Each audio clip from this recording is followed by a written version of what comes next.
Hello, everyone. Good day, and welcome to our online discussion on the life or the synopsis of the life of Judith. Before anything else, my apologies for the delayed update of my report. Medyo na lang ito tagamay. Pasensya jud kaayo ana.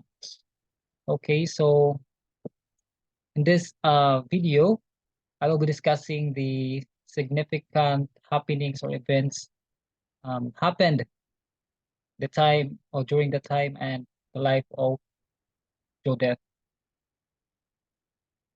And before discussing it, please allow me to read the short background of the Book of Judith.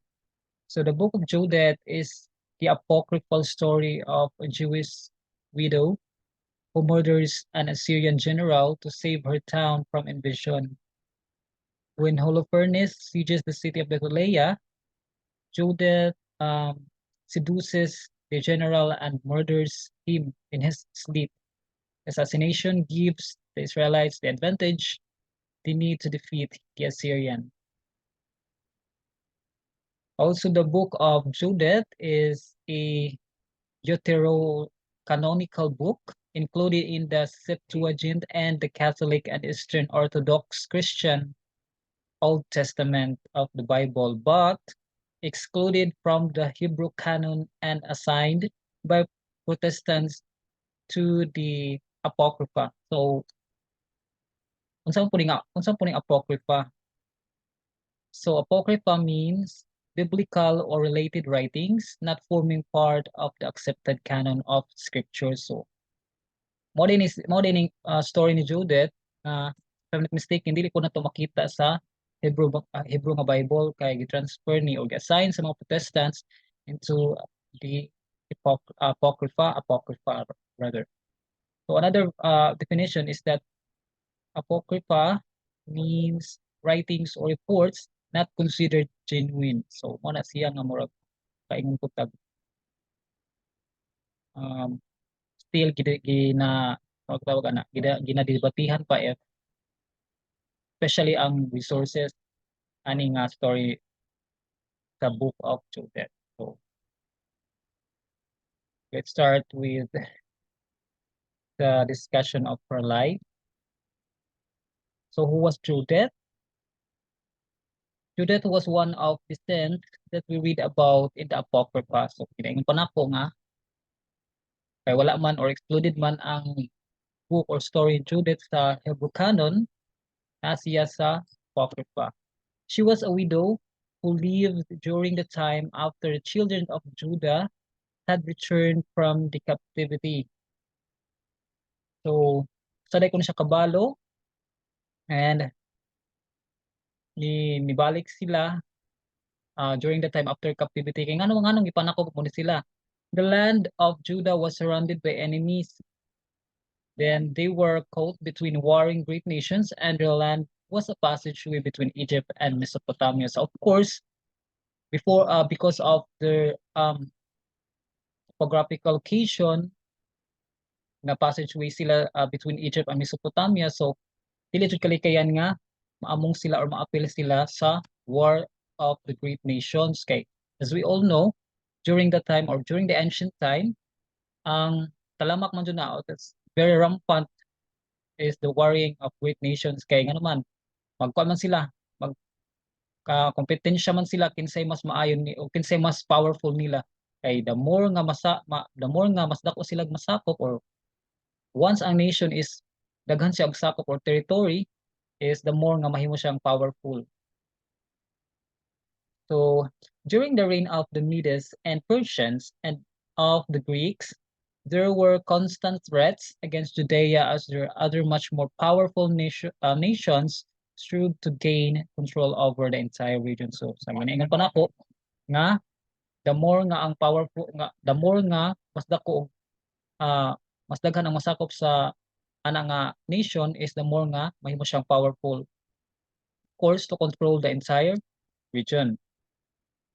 Okay, next slide. So during the reign of the Medes and Persians of the Greek, there were constant threats against Judea as the other much more powerful nations strove to gain control over the entire nation. So, mga ingon ganina. Then next, we have they wanted to put hold in Israel because the land of Israel was a natural passageway. In fact, it was called the King's Highway. Much of the history of this time, the time of Medes and Persians, and all of the time of the Greek Empire is not found in the Bible, but in the books of the Apocrypha. So, as you can see, ang ilahang location or ilahang map is nandun sila sa agianan siya. May mo siyang passage or passageway. Then the people had all recently returned from the captivity during the days of Judith. And the Judith chapter 4, verse 3 says, "For they were newly returned from the captivity, and all of the people of Judea were lately gathered together, and the vessels and the altar and the house were sanctified after the profanation." This occurred during the time of the Medes and the Persians. O tinitabok sa ila. Next slide. Judith references them in her Song of Victory in Judith chapter 16, verse 10.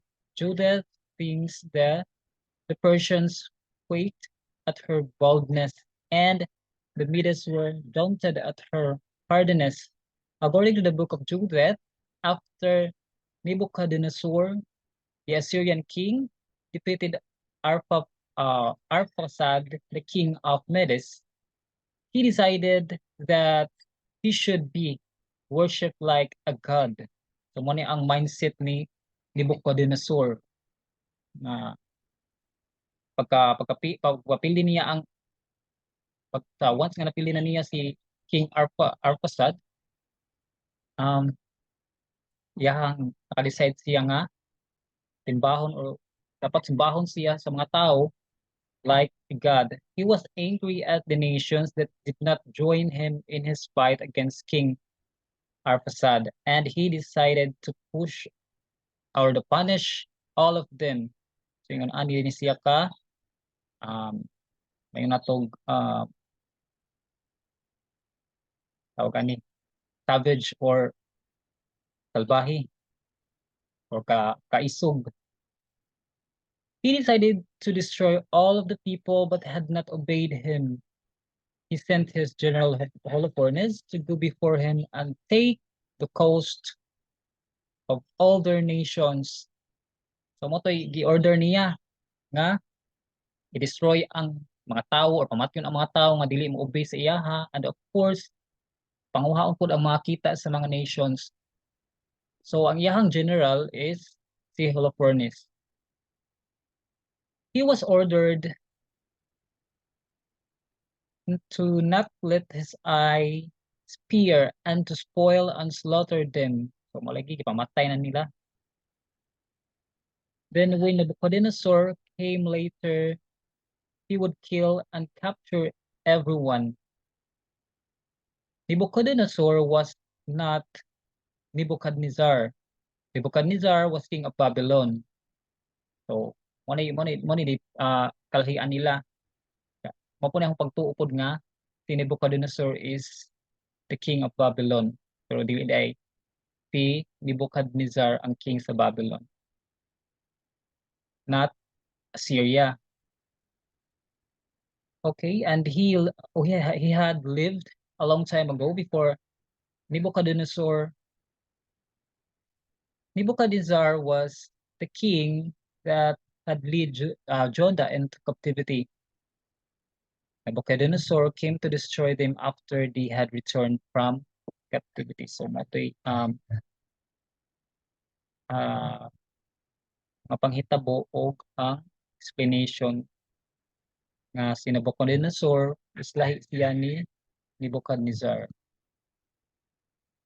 Their names may be the same, but many kings had the same or similar names. So mo na no nga maglibog pud tawag. Isa ako naglibog pud ganina ka nagtuo kung siya mo ay king sa Babylon, pero dili man sa Assyria man siya. He wanted to like most tyrants, He was vicious and cruel. So, salbahe dyan siya. He wanted to be worshipped as a god like the other Assyrian kings. So, ano ang mindset ni um, Nebuchadnezzar? Na kailangan ang mga tao is ma-worship niya or simbahan siya nga parehas na sa Ginoo.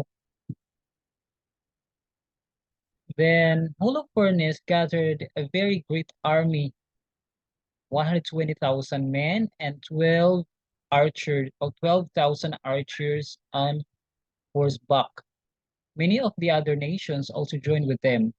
They went out and destroyed the nations that did not obey Nebuchadnezzar.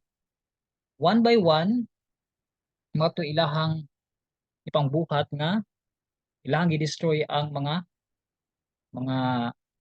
bansa or mga nasud nga may supak or wala mosunod sa order ni Nebuchadnezzar nga saman follow sa iyaha, mo-worship sa iyaha like considering nga considered him nga ilahang king and considered him as uh, God. And finally, they came to Judea. Now Judea was built up on hills.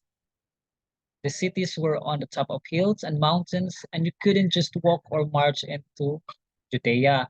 There were narrow passages that a person would have to walk through to come into the hill country. So mo ni ang location or topographical location sa or topography sa Judea nga ang kini nga nasod is nani siya sa mga bukid-bukid or top of the hills ni sila nga pangtukod.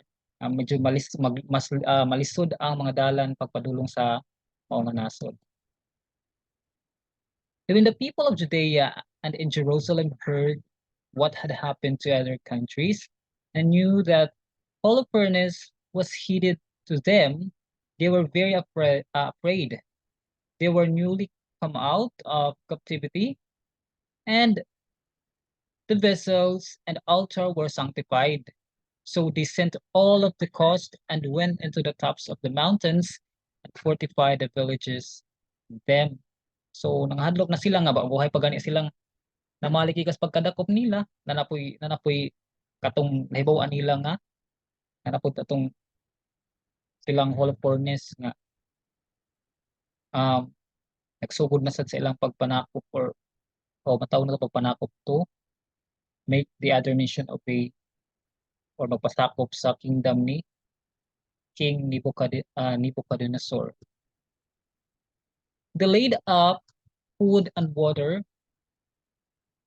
Joachim the high priest commanded the villages of the two passages to keep or protect the passages and not to allow the Assyrian to enter in. So mo na gibuhat nila. In Judith chapter 4 verse 6 to 7 says that also Joachim the high priest, which was in those days in Jerusalem, wrote to them that dwelt at Bethlehem and Bethomesta, which is over against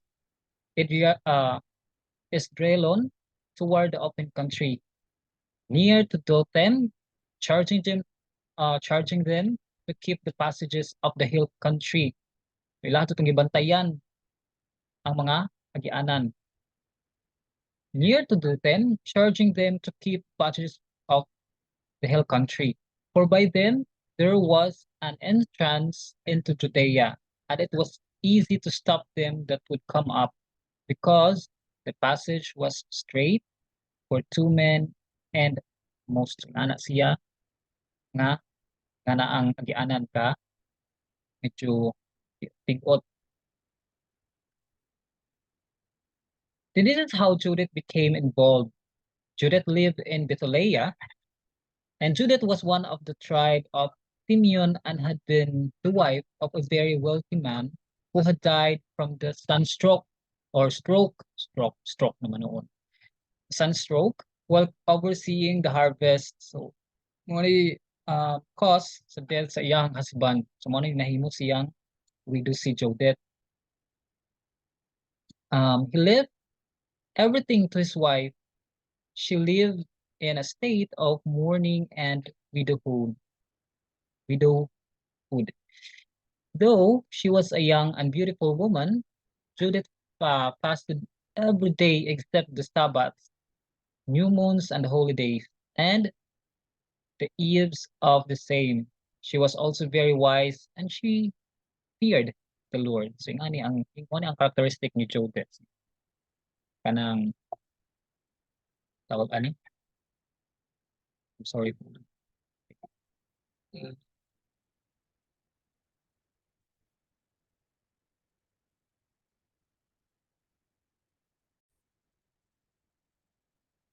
Mo to sila ang mga characteristics ni Judith nga balo siya, then kapipot siya wealthy pud siya or nakapangasawa sa wealthy nga um, lalaki or the man, and of course gwapa siya and bahadlokon siya sa Ginoo, o sa pod is she's also a very wise woman.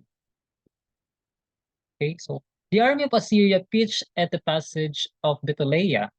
It had to have been terrifying to the people who lived there, but they had shut up the passage and laid impediments to prevent the army from entering it.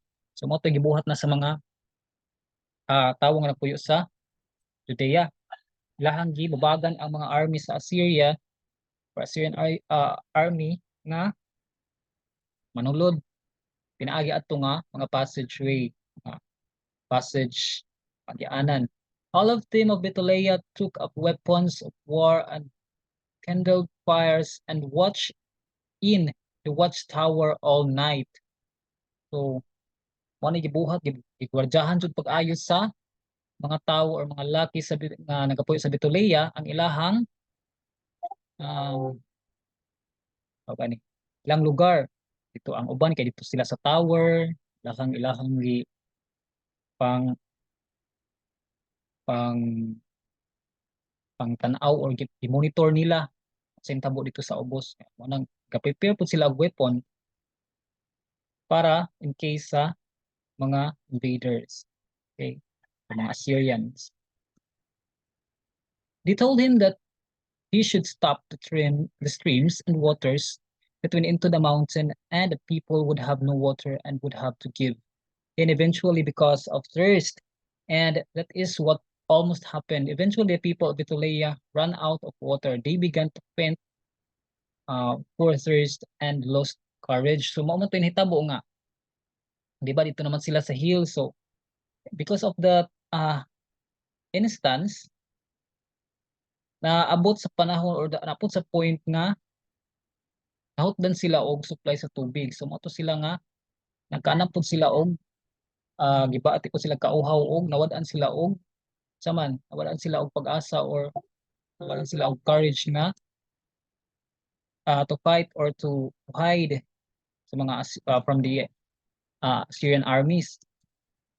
Then they came to the leaders of the city and demanded that they fall out to the Assyrians, saying, "For it is better for us to be made a spoil unto them than to die for thirst." So mo tig-ingon nila nga mas maay pag kuha na lang mi nila, ma-under na lang mi or kuha na lang mi nila.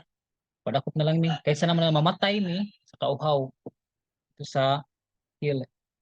Therefore we will be his servants that our souls may live. So mas murag nawala naman sila og paglaom, mas ganahan na lang sila magpasakop na lang sila sa ni King Nebuchadnezzar.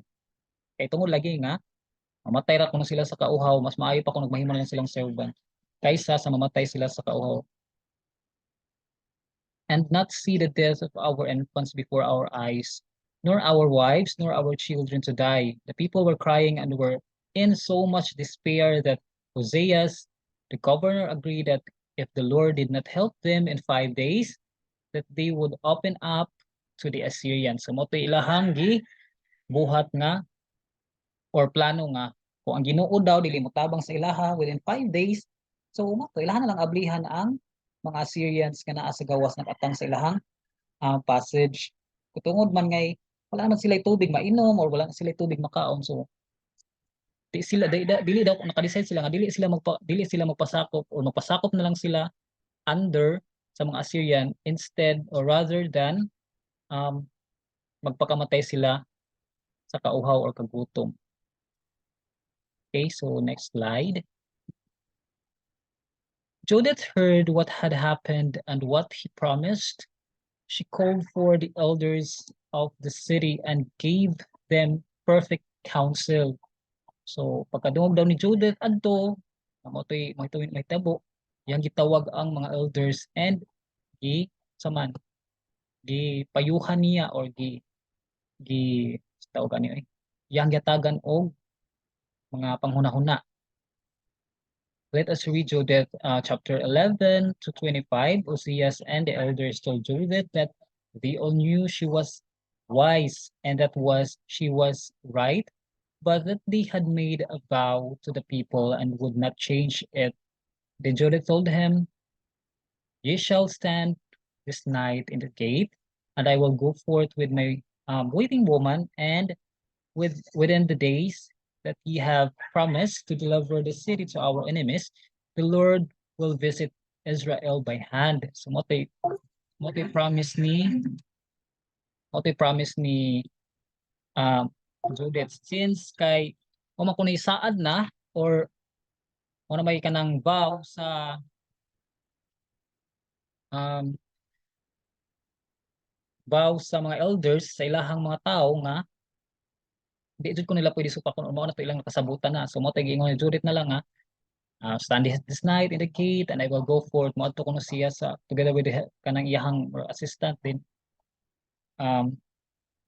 may promise siya nga ang Ginoo daw is to visit sa Israel or deliver the city to our enemies and the Lord will visit Israel by hand. So mo tuy giingon ni Judith, I will go forth with my women or and with the days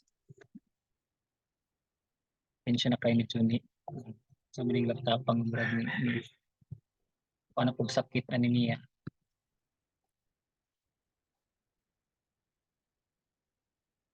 Okay, so next slide na ta. Pasensya kayo kay medyo po ang ato ang laptop nilag siya. Judith prayed to God and then she dressed herself in her beautiful clothes to make herself as attractive as possible.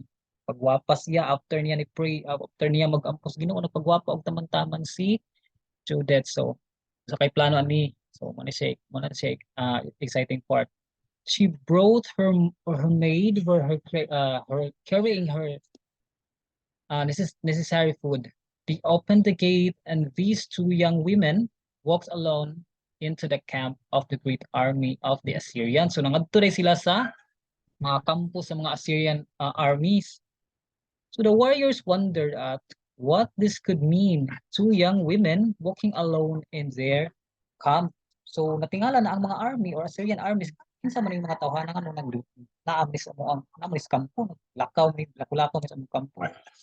Then we also wondered at her great beauty. So mo tong na kuan na sila na capture na ilang attention. It's because sa kagwapa ni Judith. They took her to Holofernes tent. So we all know si Holofernes mo ni siya ang general sa Assyrian army. Then Judith had prayed to God that she would be able to deceive Holofernes by her beauty. So mo tagi-ampo dai sa Ginoo ni Judith nga malinlang niya or tawag ani niya ma-deceive niya ang general nga si Holofernes by her beauty gamit ang beauty. So nga nga Judith ka gwapa di ay gwapa to din kay si Judith. Then her beauty and her wisdom gwapa na bright pa jud na complete package na di ay. The subtlety of her speech was a stronger weapon than all of his great army.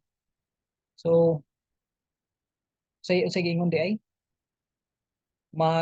because kay maayo siya og pamakba, o ang gigamit nga weapon rather than sa iyahang nga great army.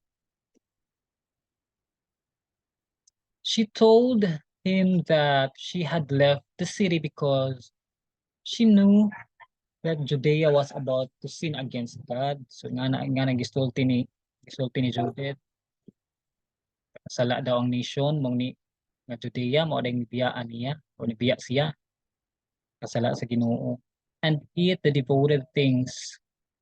She said that if they ate those things, then the Lord would be angry and punish them by giving them sa to, by giving them over to their enemies. She said that she knew that the Assyrians would come and to destroy them. O mo to'y mga mga store-bought ni Judith sa iyahang atubangan ni Holofernes.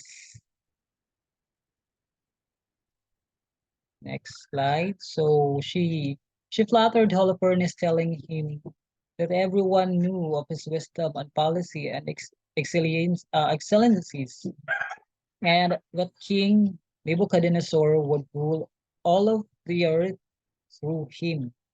She told him that she was religious and served God day and night and would go out to pray at night, and that God would reveal to her when the people of Judah had sinned, and that she would lead him into to destroy them. So iyahang mga store-bought lagi nga tabangan daw niya ang mga si Holofernes or the Assyrian armies nga ma-destroy ang Judea. Well, Holofernes thought that was a wonderful idea. Everything that she said pleased him. So Judith stayed in the camp for 3 days. She developed a pattern that they came to trust. She ate her own food, then she slept till midnight, then she went out to pray. Holofernes commanded his servants to let her go out to pray. She came back faithfully after her prayers and remained in her tent until her evening meal. So masabtan raman siguro ang story, no? Then on the fourth day, Holofernes made a feast to his servants. So pista-pista po sila sa mga tao kani. Nagkuan po sila hino po silang piging. He decided it was time to become intimately acquainted with Judith. Okay, so si Judith may murag pong himong VIP. He planned to force her. He sent his servant to bring her to his tent. So mao day pudto.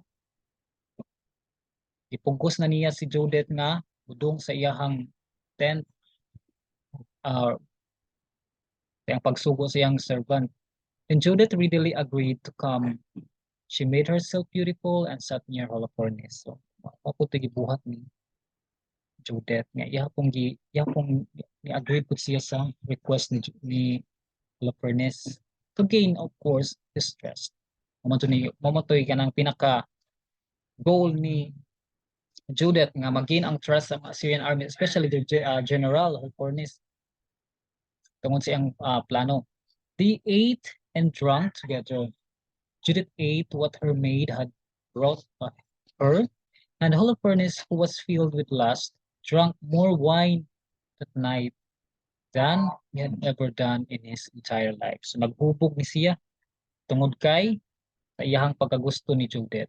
All the men had left because they knew that Holofernes had planned to do with Judith. Oh, so mao ni plano day ni Holofernes. Of course, pahimuslan niya si Judith. But instead he passed out from the wine. Judith took him by the hair, prayed to God for strength, and took the potion that was on his bed and cut off his head with 2 great strokes. She put his head in her bag, called her maid, and went out to pray as was her custom. They didn't stop her because they were used to her going. They didn't suspect a thing, but Judith didn't stop to pray. So mo tay nitabo iya ding gipatay o gilungguan niya ulo si Holofernes, and without the knowledge of Holofernes' armies.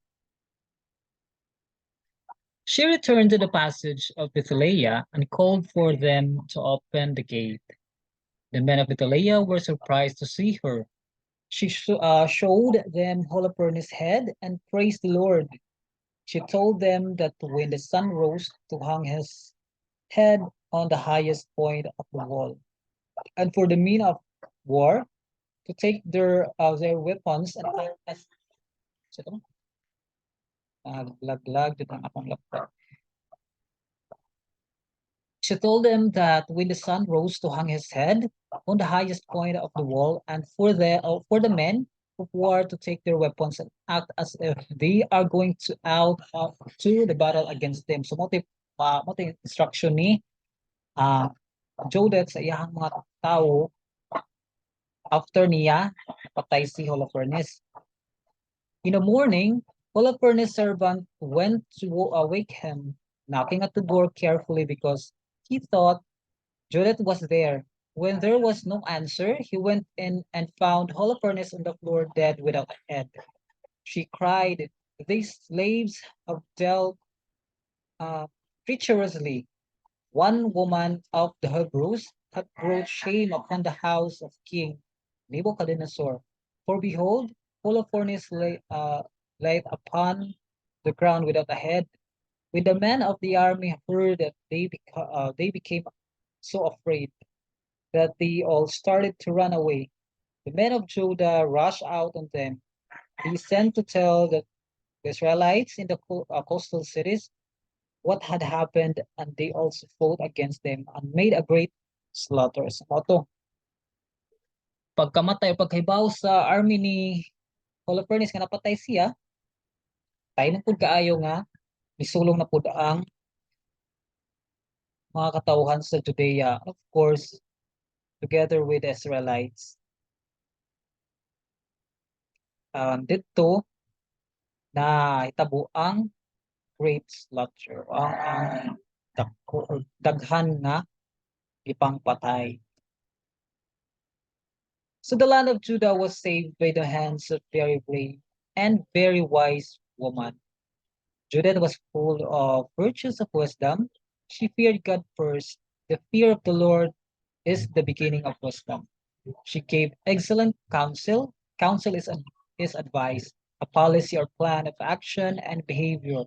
Wisdom gives us good counsel, and she also teaches us to use good counsel in everything we do.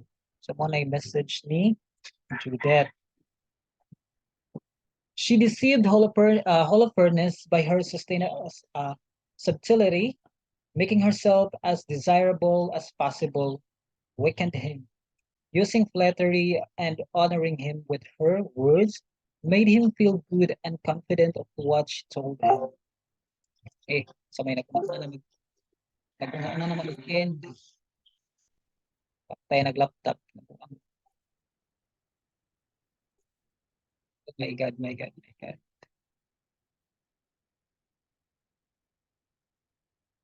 Okay, so she developed a custom of going to pray and returning faithfully every day, which made them all trust her. She used keen insights and understood the heart of a proud and lustful man. Discretion means to be cautious and reserved in the things that you say, and prudence means the ability to discipline and govern oneself. We see that Judith was very careful and deliberate in everything that she said to the elders of her city as well as to Holofernes. And also, she fasted almost every day, which exemplified self-control or self-governance. She did not give into fear, but remained steadfast in her Sana lang. Her enterprise, pasensya jud kay murag ni hang ang laptop tungod sa pagbukat sa file. And in her intentions of saving her people, she even gave them good counsel of how to defeat the entire army. Judith was a perfect example of virtuous woman. She was filled with the spirit of wisdom. She shows us that we can do all things through the power of God, by the strength of His Spirit, and by Mother Wisdom, who guides us in all of our ways.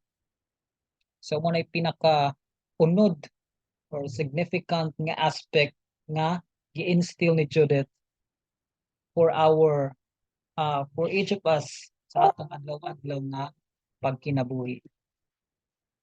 Kung sa kung sa dapat atong pagdisiplina sa pagalingon, atong pag-worship or praise sa Ginoo.